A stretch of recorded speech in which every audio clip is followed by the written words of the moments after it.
안녕하세요. 분당 서울대학교 병원 순환기내과에서 근무하는 이지현입니다. 오늘은 심방세동에 대해서 알아보는 시간을 갖도록 하겠습니다.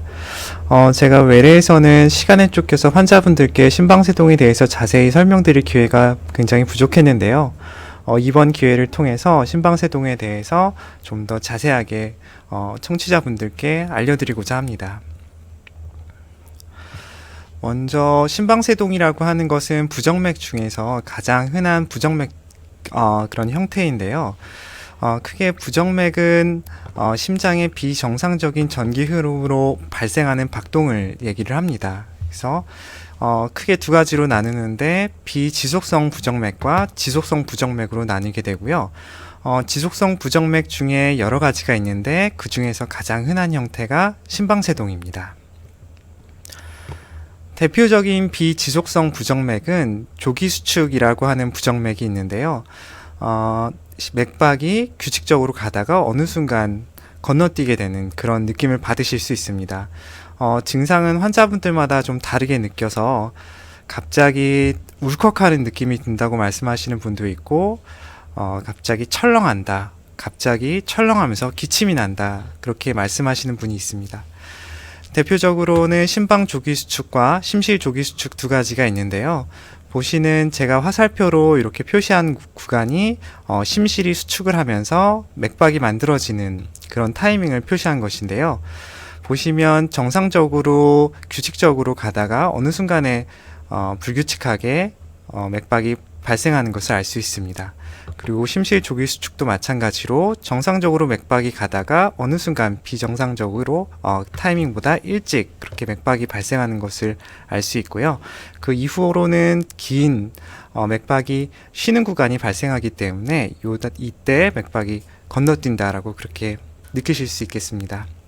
대체적으로 심방 조기수축과 심실 조기수축은 굉장히 흔한 부정맥이어서 대부분의 환자분들이 어느 정도는 다 가지고 있고요. 다만 치료를 하는 경우는 빈도수가 굉장히 많거나 혹은 두근거리는 이런 증상이 심한 경우에만 약물 치료를 하고 있습니다.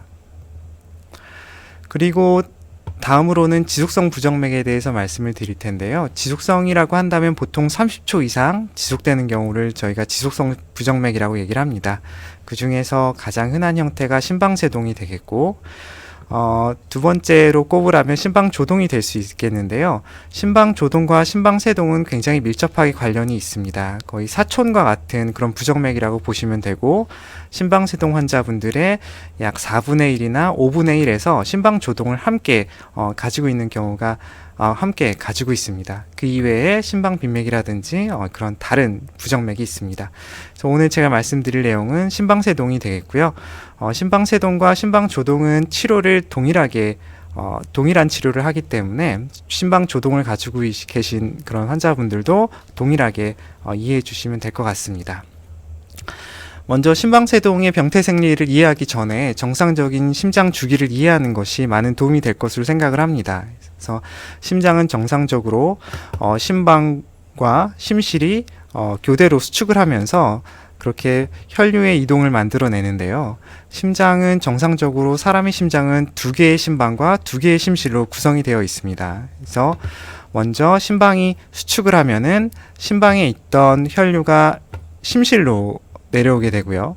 그리고 뒤따라서 심실이 수축을 하면 심실에 있던 피가 폐동맥이나 전신으로 이동하게 됩니다. 그래서 그로 인해서 저희가 맥박을 느끼는 것은 요 심실이 수축할 때 맥박을 느끼게 되고요.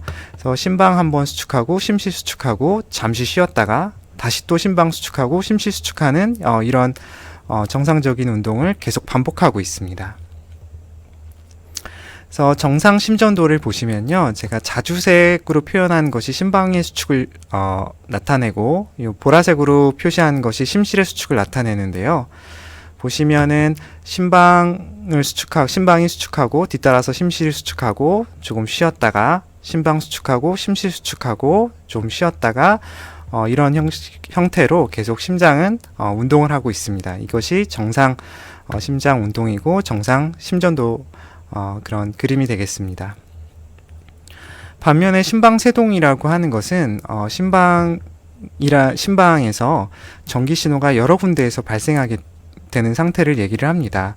정상적으로는 동반결절이라고 하는 곳에서 심장이 전기신호를 만들어내고 그 전기신호가 방실결절에 도착을 하면 방실결절에서 심실로 전기자극을 보내주는 그런 생리를 가지고 있는데, 그렇기 때문에 전기 흐름과 뒤따라서 먼저 심방이 수축하고 심실이 수축하고 심방이 수축하고 심실이 수축하는 그런 심장이 정상적인 운동을 갖게 됩니다. 반면에 심방세동이 발생하게 되면은 동반결절에서 맥을 만들어내는 것이 아니라 비정상적인 전기신호가 심방에 여러 군데에서 동시에 맥을 만들어내기 때문에 심방이 굉장히 가늘게 뛰고 굉장히 빠르게 뛰는 그런 상태가 됩니다. 그리고 그로 인해서 뒤따라서 심실의 그런 운동도 굉장히 불규칙하게 만들어지게 되고, 따라서 환자분들은 매우 불규칙한 그런 맥박을 느끼게 됩니다. 심방세동이 있는 환자분 심전도가 되겠습니다. 보시는 바와 같이 제가 자주색으로 표현한 것이 심방의 수축을 나타낸 것인데요. 심방이 끊임없이 계속 수축을 하고 있습니다. 그렇기 때문에 일시적으로 한 번에 심장이 확 짜주는 그런 통일된 수축을 하는 것이 아니라 여러 각 부위가 부들부들 떨게 되는 그런 형태로 운동을 하게 되고, 그로 인해서 심실의 운동도 굉장히 불규칙한 그런 운동을 보이게 됩니다. 따라서 맥박도 굉장히 불규칙하게 느껴질 수 있습니다. 심장 초음파로 본 심장 영상인데요. 여기 정상 심장 정상 리듬일 때는 여기 위에 부분이 심방이고 아랫부분이 심실입니다. 여기 열렸다 닫혔다 하는 거는 판막이 되겠고요. 심방이 수축하고 심실이 수축하고 심방이 수축하고 심실이 수축, 이렇게 교대로 수축하는 것이 정상 심장 운동이 되겠고요. 반면에 심방세동이 생기면 심방이 부들부들 떨게 됩니다. 네, 보시는 바와 같이 정상적으로는 요 좌심방이라고 하는, 여기 그림에서 보시면 좌심방에서 여기 볼록 튀어나와 있는 그런 막다른 골목의 조직을 좌심방이라고 하는데요. 그 부분이 정상 맥박일 때는 수축을 해서 쫙쫙 짜주는 데 비해서 심방세동이 생기면은 그 부위도 부들부들 떨게 되는 것을 확인할 수 있습니다. 그래서 이렇게 막다른 골목에서 심장이 수축하지 않고 부들부들 떨게 되면은 이 안에서 혈류가 와류가 일어나게 되고 혈류의 정체가 일어나서 혈전이 생기는 위험성이 높아지게 됩니다. 심방세동의 유병률은 동아시아인에 비해서 코케이션, 그러니까 백인들이 그 유병률이 상당히 높은 것으로 알려져 있지만, 그럼에도 불구하고 우리나라가 급속도로 고령화 사회로 진입함에 따라서 심방세동의 유병률도 점차적으로 빠르게 증가하고 있는 추세입니다. 심방세동 부정맥학회 가이드라인을 보시면요. 심방세동의 국내 유병률이 2015년도에 이미 거의 1.5% 정도 근접해 있는 것으로 나타났고요. 이 추세대로라면은 현재는 약 심방세동 유병률이 전체 인구의 한 2% 정도 될 것으로 추측이 됩니다.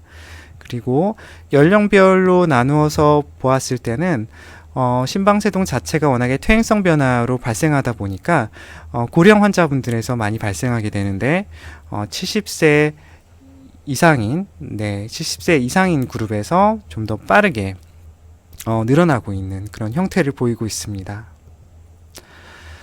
심방세동은 제가 말씀드린 것과 같이 가장 흔한 원인은 심장의 퇴행성 변화로 발생하게 됩니다. 따라서 나이가 먹어감에 따라서 심방세동이 발생하게 되는 그런 경우가 많이 있고요. 그 밖에도 원인 질환에는 고혈압, 당뇨, 호흡기 질환, 수면장애, 코골이 등이 있습니다. 또한 함께 동반되어 있는 심장질환이 있는 경우에 심방세동이 더 잘 생길 수 있는데요. 심근경색이나 예전에 심장 수술의 병력, 판막질환, 그리고 심부전 등이 이에 속합니다. 그 이외에도 내분비 질환적으로 갑상선 기능 항진증이 있으면은 심방세동이 잘 동반될 수 있고요. 그리고 또 카페인과 술도 심방세동의 발생과 관련이 있는 것으로 알려져 있습니다. 또한 이와 무관하게 특별한 원인 질환이 없이도 심방세동이 발생하는 경우도 있는데요. 이런 경우에는 유전적인 요인이 작용했을 것이라고 생각이 됩니다. 처음에 심방세동이 나타나게 되면은 발작성 심방세동 형태로 나타납니다. 즉 심방세동이 짧게 있다가 없어지고 다시 또 짧게 있다가 없어지고 그런 행태를 반복하게 되는데요. 그러다가 어느 순간 그 빈도수가 점점 늘어나게 되고 그 이후부터는 지속성 심방세동 형태로 바뀌게 됩니다. 그래서 요 빨간색으로 표시한 것이 심방세동 구간이 되겠는데요. 시간이 지남에 따라서 발작성 심방세동이 점차적으로 더 빈도수가 높게 나타나게 되면서 행태가 시간이 길어지면서 지속성 심방세동 형태로 바뀌고 어느 순간에는 정상맥은 없어지고 심방세동으로만 이루어지는 영구적 심방세동 상태로 바뀌게 됩니다. 그래서 발작성 심방세동과 시작을 해서 영구적 심방세동으로 진행하기까지는 사람마다 그 기간에는 차이가 있을 것으로 생각이 되고 보통 수년에서 길게는 수십 년에 걸쳐서 진행을 할 수 있다고 보시면 되겠습니다. 심방세동의 증상은 굉장히 다양해서 아무런 증상이 없는 경우도 있고요. 그리고 많은 경우에는 특히나 발작성 심방세동인 경우에는 갑자기 심장이 빨리 뛰고 답답해요라고 호소하시는 분들이 있습니다. 또한 심방세동이 생기면 심장 박출량이 어느 상당 부분 감소하기 때문에 기운이 없다고 느끼실 수도 있고 또한 맥박이 불규칙하고 가슴이 갑자기 맥박이 빨라졌다 늦어졌다 하기도 하고 또 숨이 차고 어지럽다고 호소하시는 분들이 있습니다. 그래서 심방세동의 증상은 무증상서부터 굉장히 다양하게 나타날 수 있다는 것을 알아두시면 되겠습니다. 심방세동을 진단하는 방법은 오로지 한 가지 방법밖에 없는데요. 심전도를 통해서만 진단을 할 수 있습니다. 그래서 심전도를 찍는 방법은 통상적으로 병원에서 심전도를 찍게 되면은 이렇게 유도선을 인체 표면에 붙이고 이렇게 심전도를 기록하게 되고요.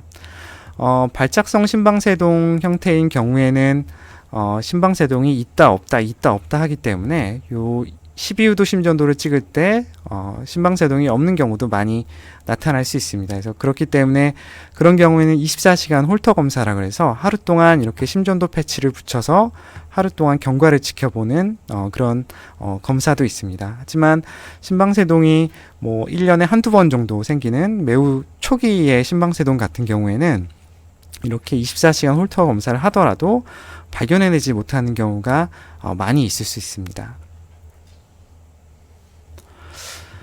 심방세동이 초기에 그것도 증상이 없다면은 발견하기는 굉장히 어려운데요.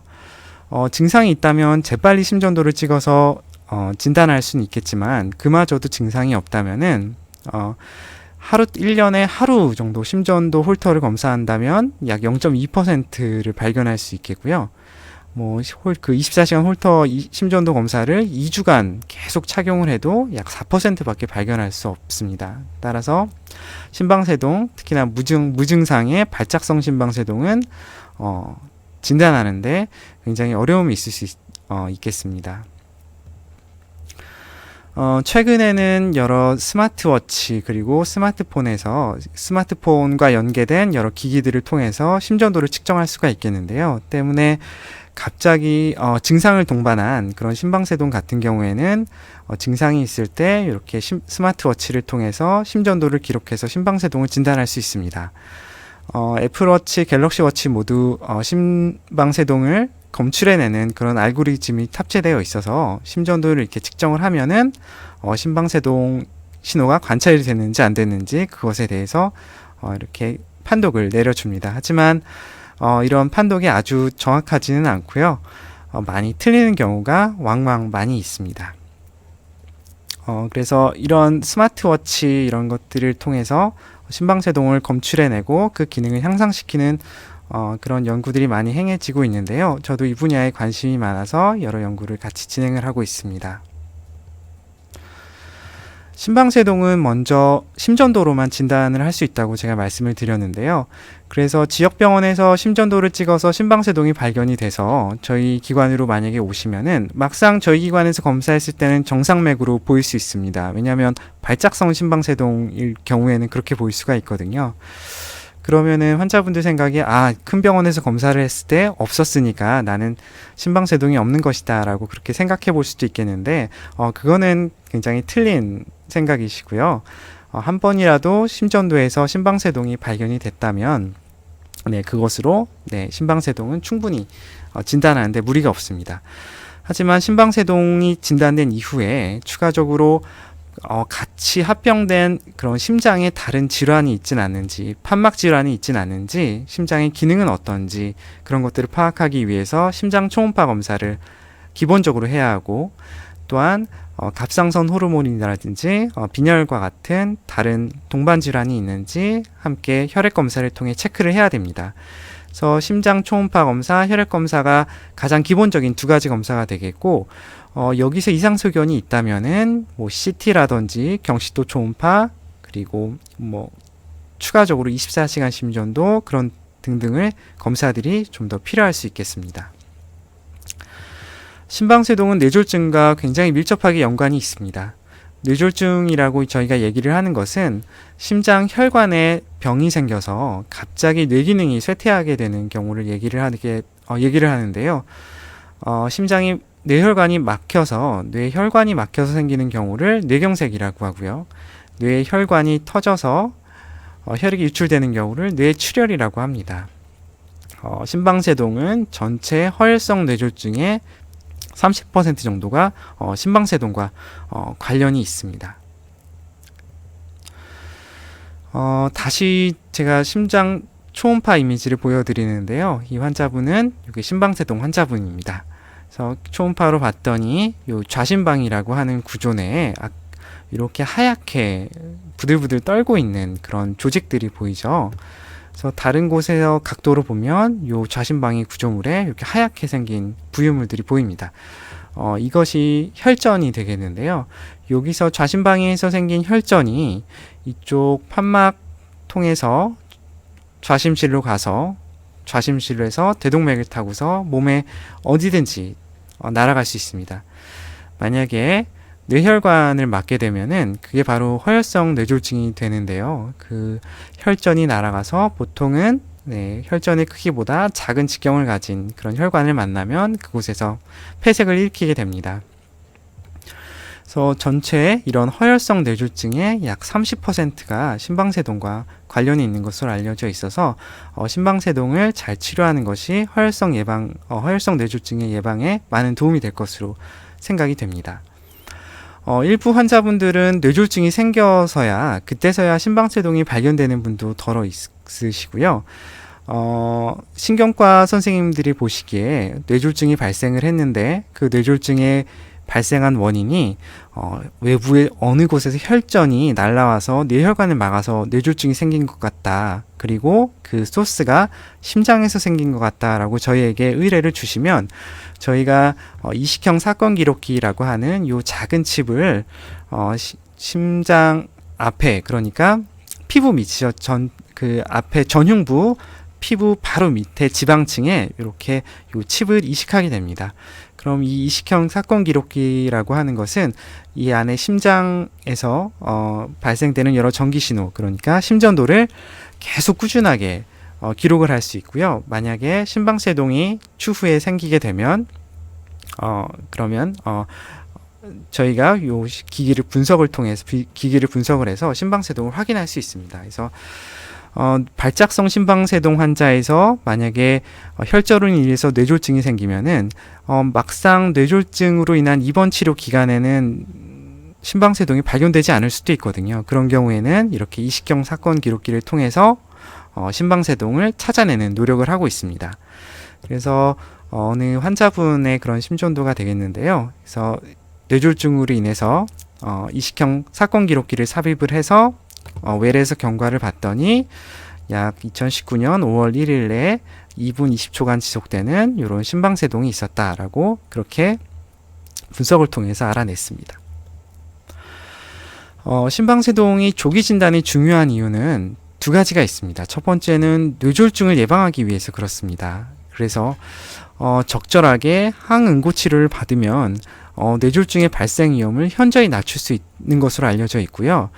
보통 심방세동이 없는 그런 같은 연령대 분들과 비슷한 정도로 뇌졸중 위험을 낮출 수 있는 것으로 알려져 있습니다. 그리고 두 번째로는 심부전의 예방입니다. 심방과 심실이 조율이 맞지 않기 때문에 적절한 맥박수 및 리듬 조절을 통해서 심부전으로의 진행을 예방할 수 있겠습니다. 심방세동의 뇌졸중 위험은 정상인에 비해서 약 5배 정도 높은 것으로 알려져 있습니다. 또한 심방세동이 환자분 각자 느끼는 그런 증상과 증상의 어느 정도 심한 정도와 혹은 증상이 있고 없고와 관련 없이 뇌졸중의 위험이 높고요. 그리고 발착성 그리고 지속성 심방세동과 관련 없이 모두 뇌졸중의 위험을 높이는 것으로 알려져 있습니다. 고위험 점수라고 해서 심방세동 환자에서 항응고 치료를 하지 않았을 때 뇌졸중의 발생 위험을 예측할 수 있습니다. 환자분이 가지고 있는 기왕력을 통해서 알아볼 수 있는데요. 예전에 뇌졸중이 이미 있었던 환자분이거나 당뇨, 고혈압, 그리고 나이, 그리고 심부전의 기왕력, 그리고 예전에 심근경색이나 혈관 질환의 기왕력, 그리고 성별을 통해서 이런 소인을 가지고 있는 분들은 뇌졸중의 위험성이 더 높아지기 때문에 그를 통해서 향후 뇌졸중의 발생 위험을 예측할 수 있습니다. 보시면은 고위험 인자를 많이 가지고 있으면 가지고 있을수록 연간 뇌졸중 발생률이 높아지는데요. 항응고 치료를 하지 않았을 때의 연간 뇌졸중 발생률을 나타낸 그런 표입니다. 그래서 예를 들어서 고위험 점수가 4점, 그러니까 4개의 인자를 가지고 있는데 그런 경우에는 항응고 치료를 받지 않으면 1년 동안 발생할 뇌졸중이 발생할 확률이 약 4%입니다. 그렇기 때문에 만약에 환자분이 10년을 만약에 사신다고 하면은 매년 4%의 확률로 뇌졸중이 발생할 수 있기 때문에 아주 정확한 계산은 아니지만 약 30에서 40% 정도의 뇌졸중의 발생 확률이 있을 것으로 판단이 됩니다. 그래서 항응고 치료를 해야 되는 기준은 약 2점 이상인 경우, 2점 이상인 경우에는 지속적인 항응고 치료를 받아야 합니다. 항응고 치료라고 하는 것은 혈액을 묽게 해서 심장 안에 혈전이 생기지 않도록 하는 약물 치료를 얘기합니다. 기존에 이미 심장에 혈전이 있다 하더라도 항응고 치료를 하게 되면은 보통 한 달 내에 대부분 사라지게 되고요. 뇌졸중의 위험도를 일반인 수준으로 낮추는 것이 가장 큰 목표입니다. 그래서 항응고 치료는 심방세동 자체에 대한 치료는 아니고 심방세동으로 인해서 뇌졸중의 발생을 막는 치료라고 보시면 됩니다. 위험 점수가 2점 이상인 경우에 항응고 치료가 필요하게 되고요. 결과적으로는 전체 심방세동 환자분들이 대부분 고령의 환자분들이기 때문에 약 80에서 90% 정도의 환자분이 항응고 치료를 필요하게 됩니다. 약제의 종류는 최근엔 새로운 항응고제들이 개발이 돼서 프라닥사, 자렐토, 엘리퀴스, 릭시아나 요 4개의 약제 중에 하나를 복용하는 환자분들이 가장 많고요. 기존의 판막 질환이나 판막 수술을 받은 경우에는 와파린을 드셔야 됩니다. 항응고 치료를 할 때 주의사항으로는 약물 순응도가 굉장히 중요한데요. 그래서 약제를 빼드시지 않고 정기적으로 잘 복용을 해야 뇌졸중을 충분히 예방할 수 있겠습니다.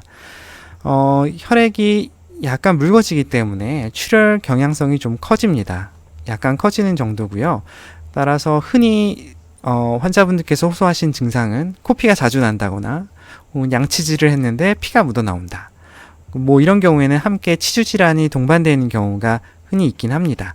그리고 경우에 따라서 혈뇨가 관찰이 되는 경우가 있습니다. 그래서 이런 경우에는 약제의 용량을 좀 줄이거나 혹은 다른 항응고제로 변경을 하거나 하는 방법으로 항응고 치료를 계속 유지하는 것이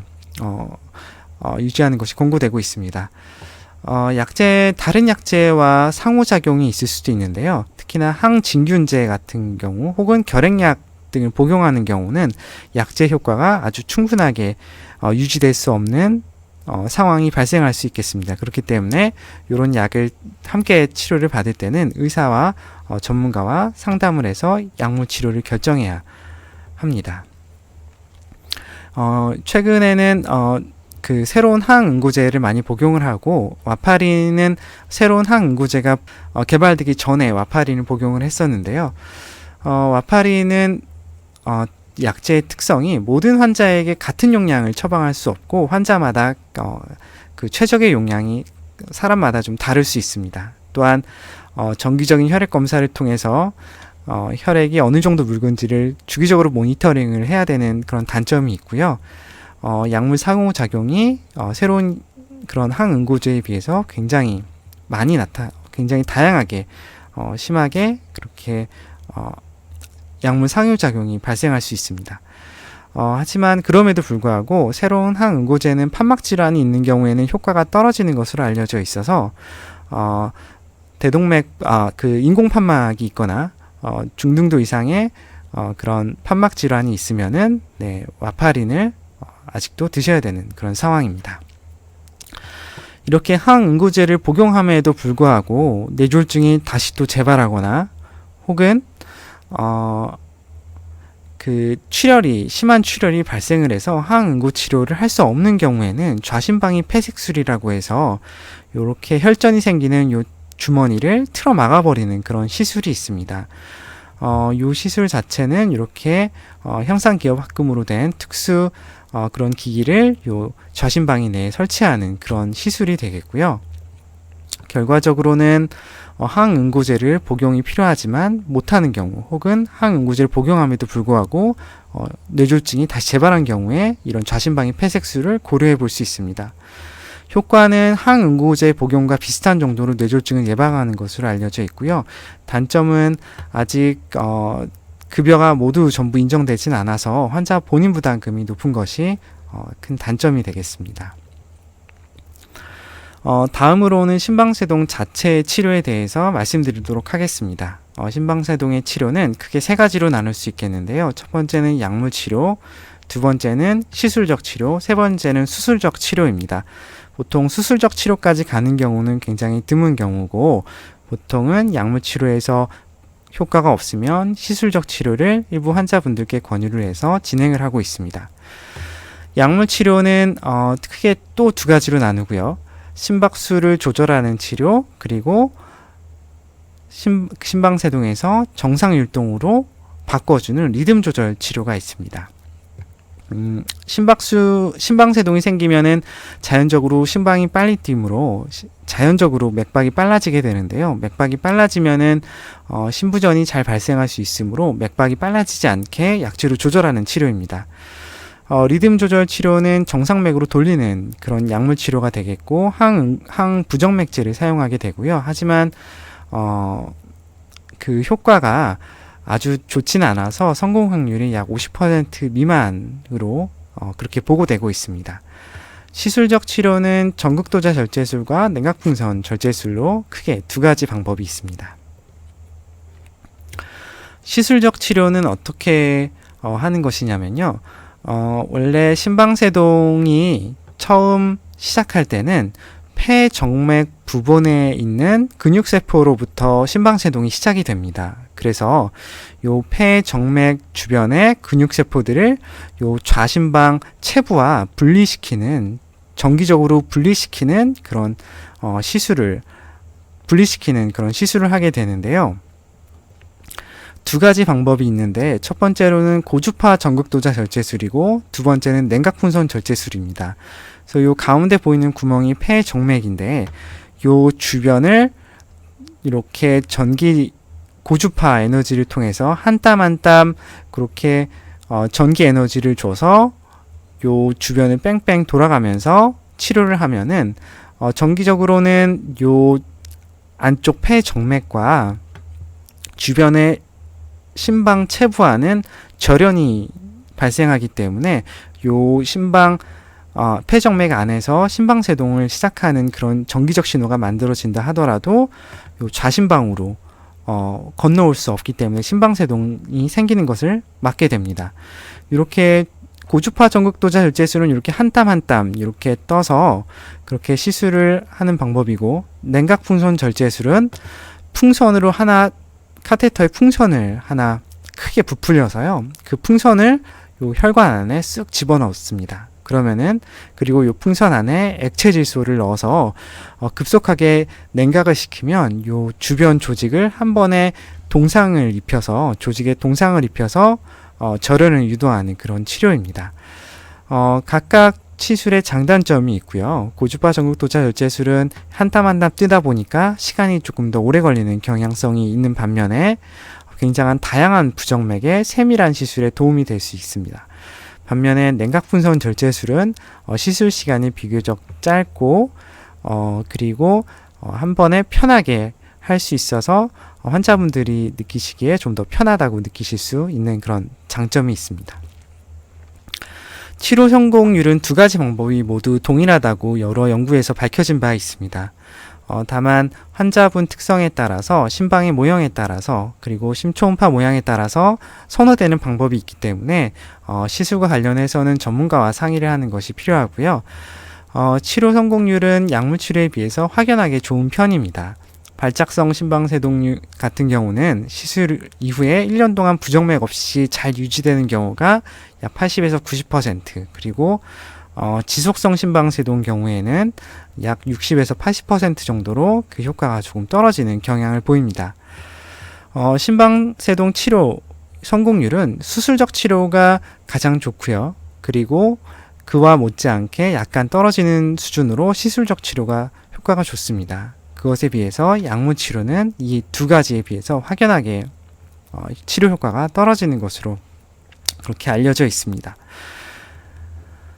적극적으로 시술적 치료를 고려해야 되는 경우는 다음과 같은데요. 초기 발작성 심방세동이 있을 때 좀 더 적극적으로 시술적 치료를 고려를 하는 것이 좋습니다. 왜냐하면은 치료 효과가 훨씬 좋기 때문에 그렇습니다. 만약에 초기 발작성 심방세동에서 병이 점차 진행을 해서 지속성 심방세동으로 변하게 되면은 심방도 점차 커지고 그 섬유화도 일어나는 그런 변화를 일으키기 때문에 비교적 초기에 시술을 해서 시술을 했을 때 그 효과가 좋습니다. 그리고 두 번째는 신부전이 동반되어 있을 때에도 적극적으로 시술을 고려를 해야 합니다. 왜냐하면은 동율동으로 정상 리듬으로 전환을 시켰을 때 심기능의 회복이 빠르고 기대할 수 있기 때문에 그렇습니다.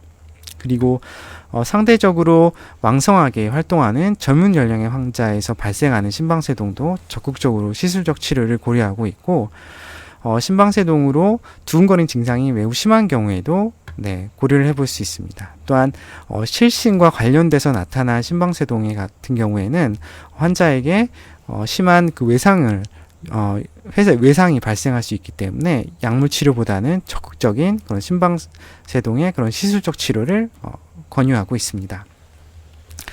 시술과 관련해서 여러 가지 질문이 많으실 텐데요. 첫 번째로는 시술을 받으면 심방세동이 완치되는지 여쭤보시는 분들이 있습니다. 하지만 불행히도 그렇지는 않습니다. 다만 심방세동의 발생의 빈도와 지속 시간을 확연히 늦출 수가 있겠고요. 발작성 심방세동 같은 경우는 아까 말씀드렸듯이 80에서 90%, 지속성 심방세동 같은 경우는 60에서 80% 정도의 성공률을 보입니다. 시술 시간은 냉각풍선 절제술이 좀 더 적게 걸리고요. 약 1시간에서 1시간 반, 고주파 전극도자 절제술은 2시간에서 2시간 반 정도 걸리는데 시술을 준비하는 시간 그리고 마취를 하고 마취를 깨우는 시간까지 합치면은 이거보다 약 1시간에서 1시간 반 정도는 더 걸린다고 생각하시면 될 것 같습니다. 그리고 시술 전 필요한 검사는 심장 시술을 할 때는 좌심방 내로 접근을 해서 카테터로 움직이면서 치료를 하기 때문에 심장 내에 혈전이 있다면은 그 카테터로 혈전을 들쑤셔서 뇌졸중이 발생할 수 있습니다. 그래서 시술 전에는 꼭 심방 안에 혈전이 없는지 파악하기 위해서 CT와 경시도 초음파 검사를 추가로 하고 있습니다. 시술과 관련된 합병증으로는 서해부 천자, 그쪽 서해부 혈관을 통해서 접근을 하기 때문에 그 부분에 멍이 들거나 혈종이 생기는 경우가 비교적 흔한 합병증이 되겠고요. 심한 경우에는 그것 때문에도 이쪽 수술 부위를 수술하는 경우가 간혹 발생할 수 있습니다. 흔하지는 않지만 발생하면 중대한 그런 합병증은 심장 압전이라든지 뇌졸중, 좌심방 식도누공, 횡격막 마비 뭐 이런 등등의 그런 합병증이 생길 수 있습니다. 하지만 생기는 확률이 굉장히 드물고 저희가 이런 합병증들이 생기지 않도록 조심조심 시술을 하고 있습니다. 시술 후에는 시술 부위에 출혈이 되지 않도록 4시간 동안은 침대에서 누워서 잘 지혈을 해야 되고요. 보통은 4시간 정도 있으면은 화장실 다니시고 하는 데는 크게 지장이 없습니다. 보통 다음날 일상생활이 가능합니다. 시술 후에는 첫 3개월 동안은 심장 내에 저희가 치료했던 부위가 붓기가 부어 있는데요. 그 심장 붓기가 빠지는 데까지가 약 한 3개월 정도 시간이 소요가 돼서 치료 판정은 그 3개월 이후에 결정을 합니다. 첫 3개월은 그동안은 오히려 부정맥이 왔다 갔다 할 여지가 있습니다. 그리고 첫 번째 시술을 했음에도 불구하고 심방세동이 재발한 경우에는 환자에 따라서 10에서 20% 환자에서 재시술을 하는 경우가 있습니다. 만약에 재시술을 하는 경우에는 일반적으로 치료 성공률이 첫 번째 시술한 거에 비해서 10에서 20% 정도 더욱 향상될 수 있습니다. 제가 말씀드릴 내용을 요약을 해보도록 하겠습니다. 그래서 첫 번째, 심방세동은 굉장히 국내 유병률이 빠른 속도로 높아지고 있고요. 발작성 심방세동의 경우에는 증상이 있을 때 그때 심전도를 찍어야 하기 때문에 진단이 좀 늦어질 수 있습니다. 다만 최근에는 여러 웨어러블 디바이스를 이용한 심전도 측정이 가능해서 심방세동의 진단이 점점 빨라지고 있는 것으로 생각이 됩니다.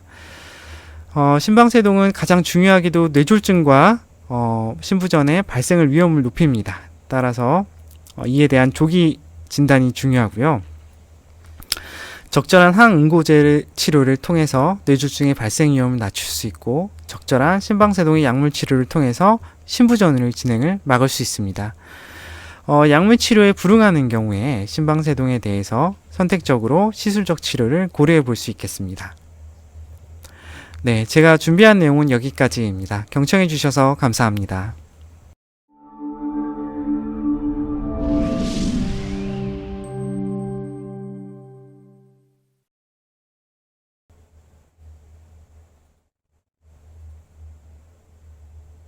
네, 첫 번째 말씀 주셨었는데 남편분이 부정맥으로 진단받은 지 10년이 지났는데 증상이 없다고 해서 약을 안 드셨다고 합니다. 그래서 괜찮은지. 근데 부정맥은 사실 굉장히 다양해서 치료가 필요 없는 부정맥도 상당히 많이 있거든요. 그래서 만약에 부정맥이 심방세동이라고 한다면 그 부분에 대해서는 치료가 필요할 것으로 생각이 되고 다른 치료가 필요 없는 부정맥이라면 경과를 지켜봐도 크게 문제가 없습니다. 네. 무증상의 심방세동 같은 경우에는 환자분의 예후가 더 좋지 않은데요. 왜냐하면 증상이 없기 때문에 치료를 받지 않아서 뇌졸중이나 다른 심부전이 발생했을 때 발견되는 경우가 많기 때문에 그렇습니다.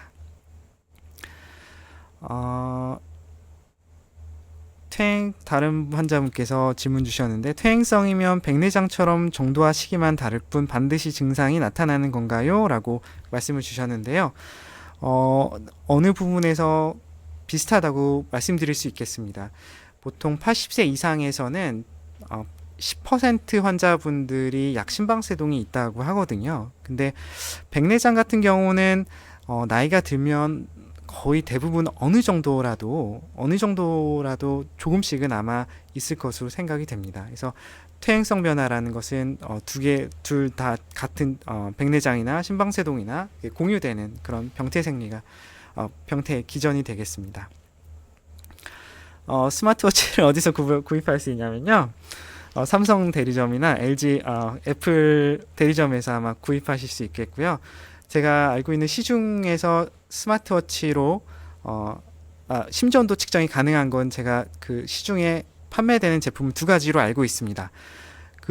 구매하실 때는 자기 스마트폰이랑 맞춰서 구매하셔야 됩니다. 그래서 갤럭시 쓰시면은 갤럭시 워치 구매하셔야 되고요. 아이폰 쓰시면 애플워치로 그렇게 구매를 하셔야 됩니다. 허혈성 뇌졸중이 있으셨다고 하고 심방세동 자체 증상이 없어도 혈전이 생성되면은 네. 그 뇌경색의 원인이 된다면 적극적으로 조기 발견을 해야 되느냐 말씀을 주셨습니다. 일단은 그 뇌경색이 있다고 하면요, 그 신경과 교수님들, 신경과 선생님들께서 그 뇌경색이 어떻게 발생했는지 잘 아시거든요. 그래서 만약에 동맥경화로 인해서 뇌졸중이 생겼다 그러면은 심방세동이랑은 관련이 없을 수도 있고, 하지만 다른 곳에서 생긴 색전이 날라와서 그래서 생겼다고 한다면 심장에 대해서 한 번쯤은 부정맥에 대해서 가능성을 타진해 볼 필요는 있다고 생각이 됩니다. 하지만 그 가능성에 대해서는 신경과 교수님께 한번 상담을 받아보시면 좋을 것 같습니다.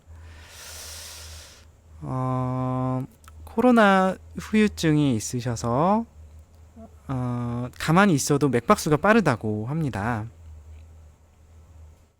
예전에 심근경색을 받으셨다고 하고요.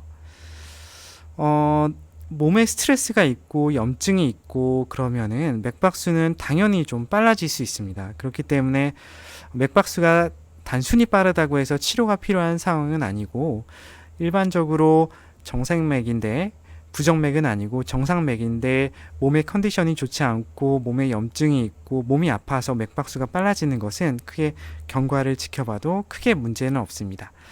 5년 전 심근경색 스텐트 받고 항혈전제 복용하고 계시면 약은 절대 끊으면 안 되니까 이 약은 꾸준히 잘 복용을 하셔야 되겠습니다.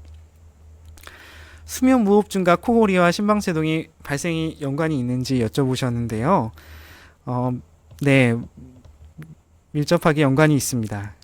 그래서 여러 연구들에서 보통 젊으신 분들이 수면무호흡증이 있을 때 심방세동이 잘 생기시기도 하거든요. 그래서 그런 경우에는 같이 수면무호흡증 치료를 같이 병행을 하면은 심방세동의 재발을 확연하게 낮출 수 있다는 여러 연구들이 발표된 바 있습니다.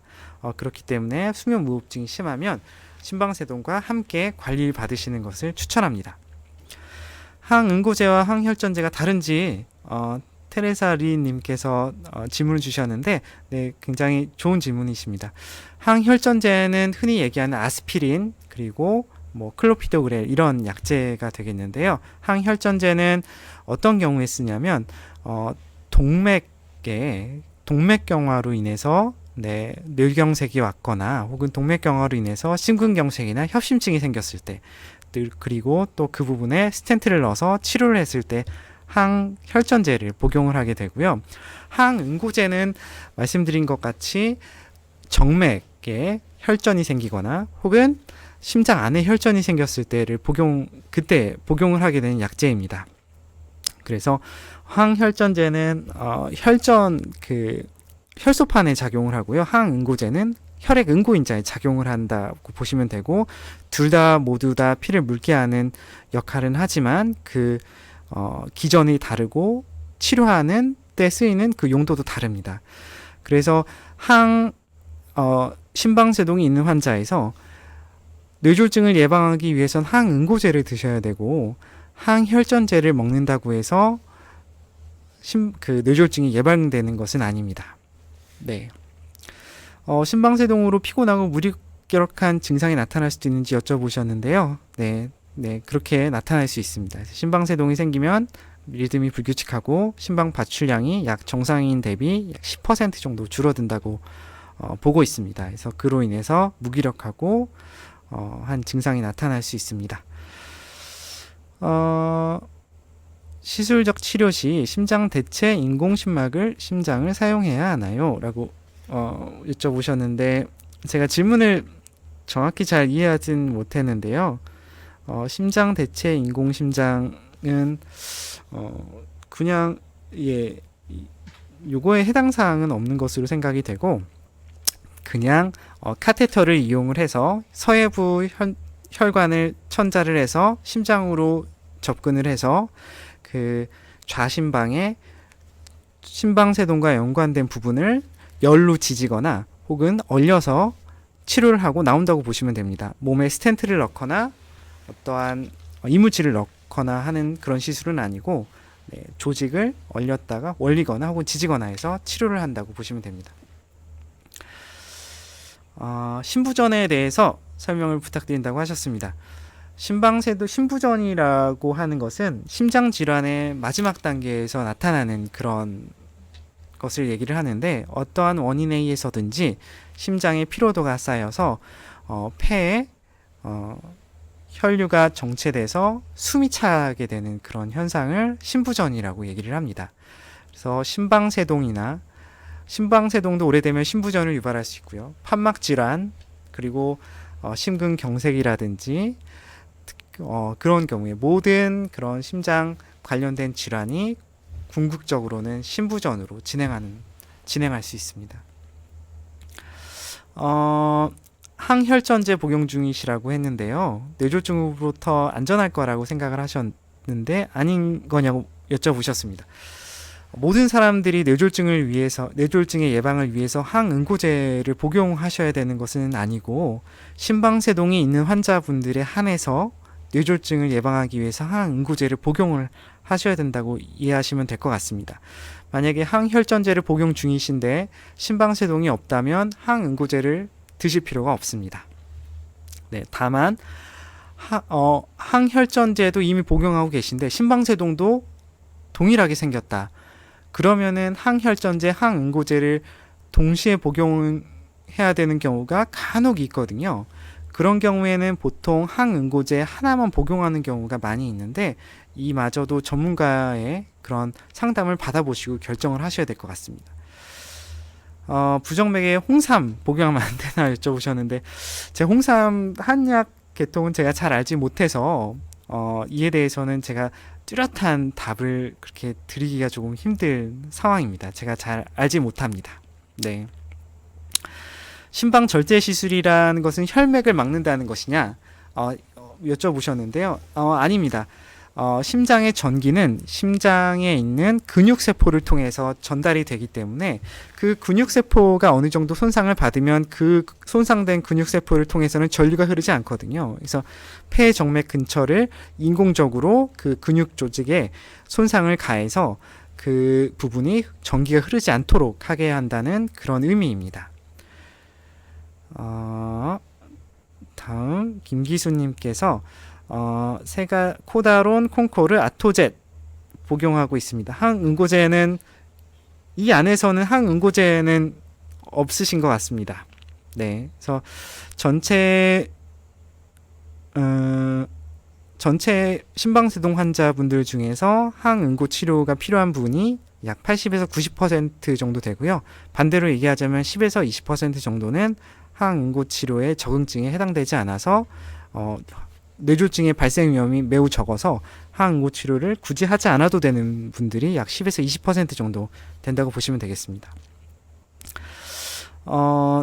심방세동 환자분들에게도 그런 발기부전 치료제를 복용이 가능한지요? 네, 가능합니다.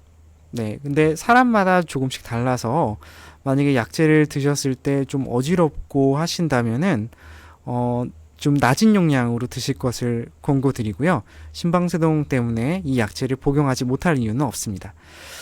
심근경색하고도 관계가 있나요? 라고 여쭤보셨습니다. 심방 안에 혈전이 생겼을 때 그 혈전이 하필 날아가는 게 관성동맥으로 날아가서 그 혈관을 막으면 심근경색하고 경색을 유발할 수 있습니다. 하지만 뭐 그렇게 발생하는 경우가 흔한 경우는 아니고, 심근경색이나 심방세동도 모두 고혈압, 당뇨 뭐 이런 것들과 만성질환과 관련이 깊거든요. 그렇기 때문에 심방세동이 있는 환자분들이 심근경색도 많이 있는 것 같고요. 심근경색이 있는 환자분들 중에서도 심방세동이 있는 환자분들이 많이 있습니다. 그래서 전체 심근경색 환자분 중에 약 10%가 심방세동을 가지고 있는 것으로 알고 있습니다.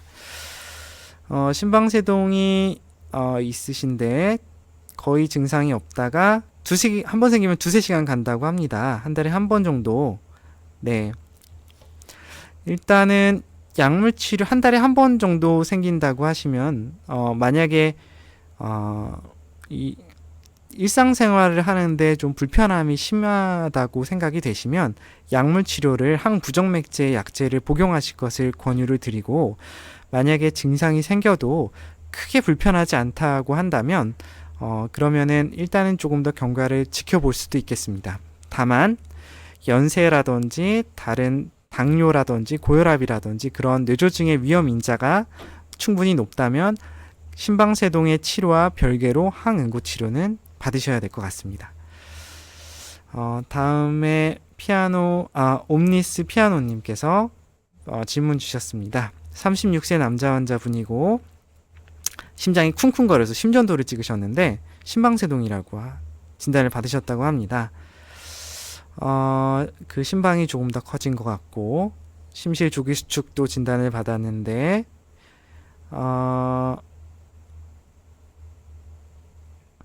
그 심실 기회 수축만으로 심방이 비대가 되지 않는지 한번 여쭤보셨고요. 36세 나이에 심방이 커지고 하는 경우는 굉장히 좀 드문 경우입니다. 혹시 고혈압이라든지 다른 당뇨와 같은 질환이 있진 않으셨는지 좀 궁금하고요. 36세에 심방세동이 생겼다는 것은 굉장히 좀 이른 나이에 생겨서 좀 특별한 경우이고 아마 유전적인 소인이 관계되어 있지 않을까 싶습니다. 그 심방 조기 수축 단독으로는 심방세동이 잘 생기는 것은 아니고 그 단독으로 심방이 커지는 것은 아니고 보통은 심방세동 정도가 같이 있으면은 심방이 잘 커질 수 있습니다. 요 심방 기회 수축이 굉장히 많이 생기는 경우 환자들에게서는 심방세동의 발생 위험이 높은 것은 사실입니다. 네. 연세도 젊으시기 때문에 심방세동이 생긴다면은 저는 시술적 치료를 받아보실 것을 권유드리고 싶습니다. 박정수님 아스피린 복용하고 계신다고 하고, 네. 리트모늄 드신 강세묵님 리트모늄 드시고 복용하는 게 좋은지 아니면 두근거림 재발시에만 복용하면 좋은지 말씀을 주셨습니다. 리트모늄 약제가 항부정맥 약제이고 하루에 2번 먹는 것이 표준 용량이 되겠는데요. 환자분 증상에 따라서 투약을 결정을 해야 됩니다. 만약에 약을 끊었을 때 빈도수가 점점 많아진다. 그러면은 꾸준히 드실 것을 권유드리고요. 만약에 약제를 중단했을 때도 거의 생기지 않는다. 그러면은 일부 약제를 중단하고 좀 경과를 지켜봐도 무리가 없을 것으로 생각이 됩니다. 심방 조동을 권병주님께서 질문 주셨고, 심방 조동 진단받고 아스피린 복용 중이신데 항응고제로 바꿔야 되나 여쭤보셨습니다.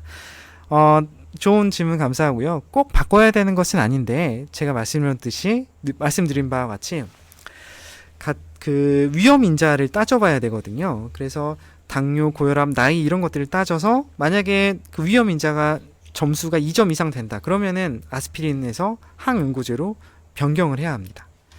네, 그리고 심방 조동도 시술적인 치료가 가능하고요. 심방 조동은 치료가 훨씬 잘 돼서 한 번 시술로 90% 이상을 치료할 수 있습니다. 네, 2년 전에 협심증으로 스텐트 1개를 삽입하고 부정맥과 심방세동이 있어서 정기적 쇼크 치료를 받으셨다고 합니다. 네, 한기실님. 네, 질문이 아직 안 올라오셔서 제가 여기까지만 읽었고요. 네. 잠시만요. 옴니스 피아노님, 아이고, 제가 당뇨도 없고 고혈압도 없고 하신다. 네, 그러면은 체질적인 유전적인 소인을 가지고 있지 않을까라고 생각이 됩니다. 그래서 일단은 심방세동에 대한 약물 치료를 시작을 하고 반응이 없다면은 네, 시술적 치료를 받으실 것을 저는 권유드립니다. 네. 시술받지 않고 약물로 장기간 치료를 해도 되는지 여쭤보셨습니다. 네, 굳이 약제로 관리가 잘 된다면 굳이 시술을 받으실 필요는 없습니다. 네, 그리고 약제로 복용을 했더니 심방세동이 안 생기는 건 아니지만 그 생기는 빈도수가 상당 부분 줄었고 생기더라도 증상이 크게 심하지 않다 하시면 약물 치료로 장기간 좀 유지를 해도 문제는 없습니다.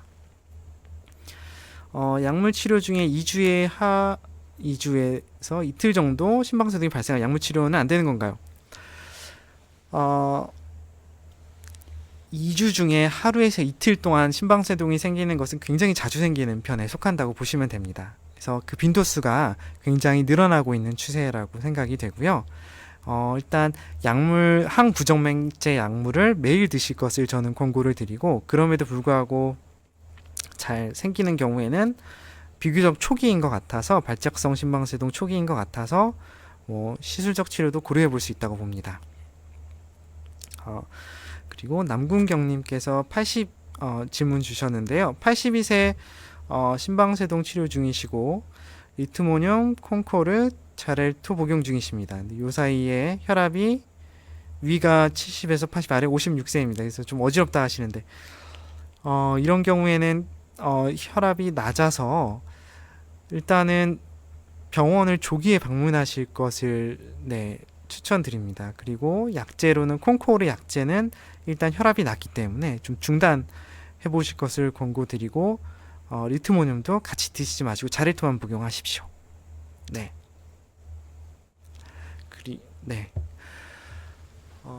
일단 질문은 여기까지 제가 답변을 드렸고요. 긴 시간 라이브 강의 경청해 주셔서 감사합니다. 네, 외래 진료실에서 한 번 더 뵙도록 하겠습니다. 네, 감사합니다.